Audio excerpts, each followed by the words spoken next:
आज आपकी साइंस की वर्कशीट नंबर 19 है बेटा, 18 अगस्त 2021 की क्लास 9 के लिए, ठीक है।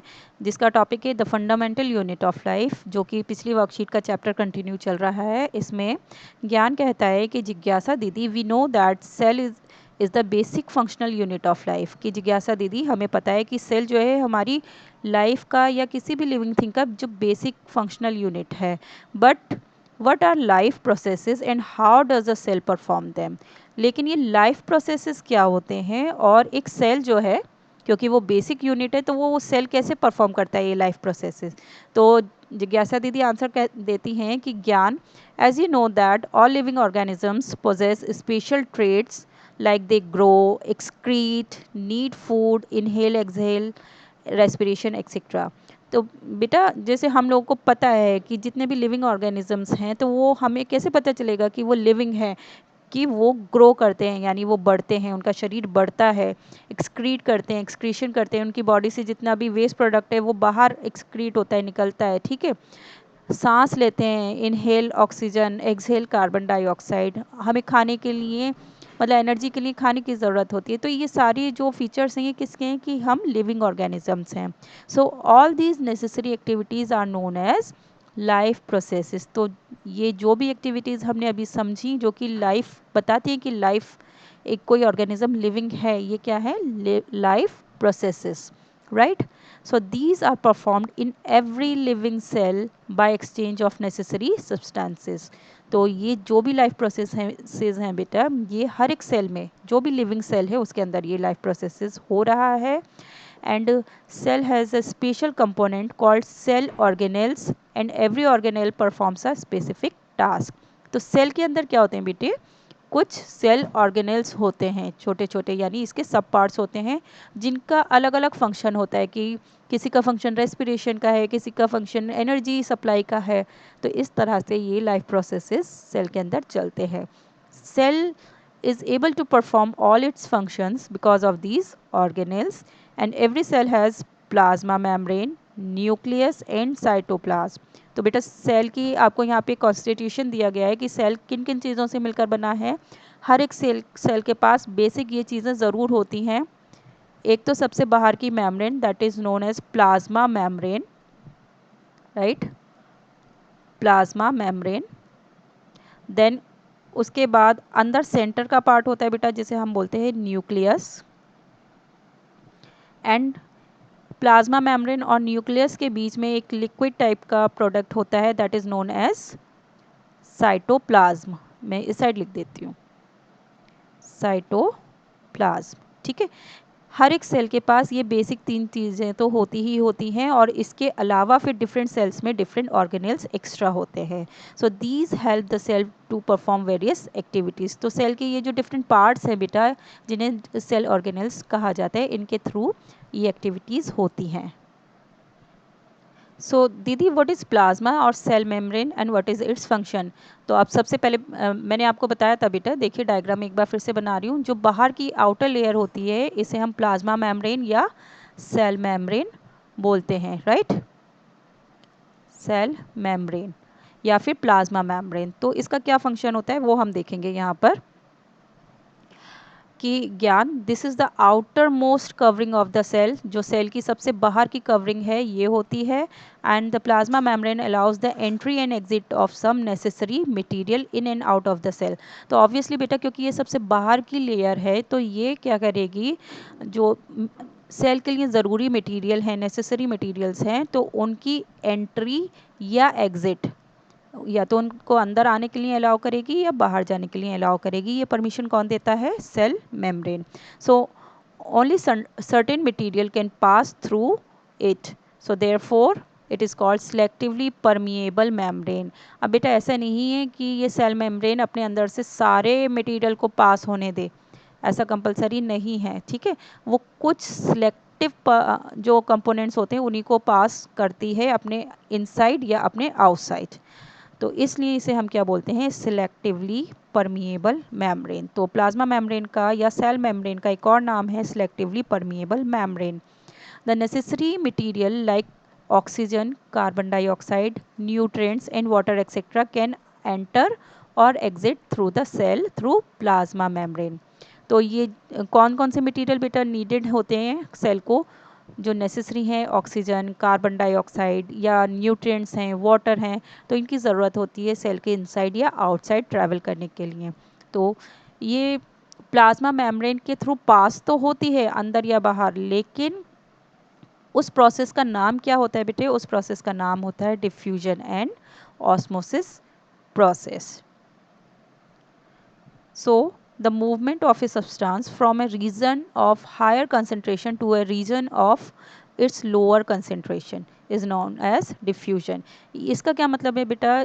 हाई कंसंट्रेशन और लो कंसंट्रेशन। फॉर एग्जांपल, ये कोई चीज़ है, सेल है, इसके बाहर कोई न्यूट्रिएंट है और अंदर वो न्यूट्रिएंट बहुत कम मात्रा में, बाहर उसकी जो अमाउंट है वो ज़्यादा है। तो ऑब्वियसली जब एक जगह कोई चीज़ ज़्यादा होगी और दूसरी जगह वो चीज़ कम होगी, तो वो ज़्यादा अपनी जहाँ पर उसकी अमाउंट ज़्यादा होगी वहाँ से कम वाले एरिया में मूव करने की कोशिश करेगी। ठीक है बेटे?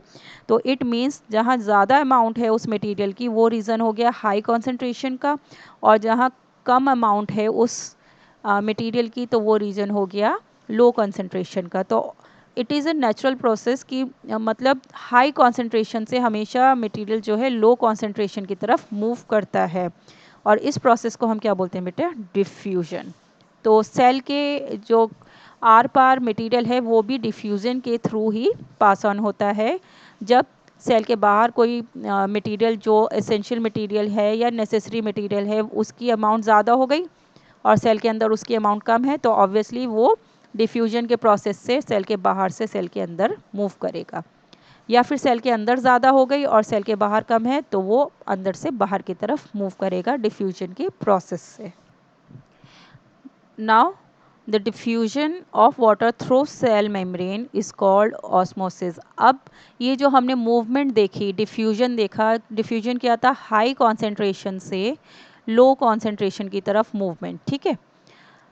तो अगर ये डिफ्यूजन हो रहा है वाटर का, स्पेशल केस है, अगर वाटर का डिफ्यूजन हो रहा है, वाटर बाहर ज़्यादा है अंदर कम है, या अंदर ज़्यादा है बाहर कम है, तो मीन्स वाटर की हाई कंसंट्रेशन से वाटर की लो कंसंट्रेशन की तरफ, तो उसका स्पेशल नाम दिया गया है बेटा osmosis. Osmosis. So the effect of concentration of a solution on a cell. तो ये क्योंकि वाटर की मूवमेंट है, तो किसी सेल के सॉल्यूशन में इसकी उसकी कंसंट्रेशन में ये इफेक्ट करता है। On the basis of concentration of water, solution is of 3 types. तो बेटा अमाउंट ऑफ वाटर या कंसंट्रेशन ऑफ वाटर के बेसिस पर हमारे जो सॉल्यूशंस हैं वो 3 तरह के होते हैं। एक हाइपोटोनिक, आइसोटोनिक और हाइपरटोनिक सॉल्यूशन। हाइपोटोनिक सॉल्यूशंस क्या होते हैं? The solutions that have more water than cell, right? The cell swells up in size and due to the endosmosis. यानी किसी सेल के अंदर ज़्यादा पानी हो और कम उसके अंदर दूसरे मटेरियल्स एडेड हों, तो ऑब्वियसली जिसमें वाटर की कंसंट्रेशन हाई होगी तो वो क्या कहलाएगा बेटा? Hypotonic solution.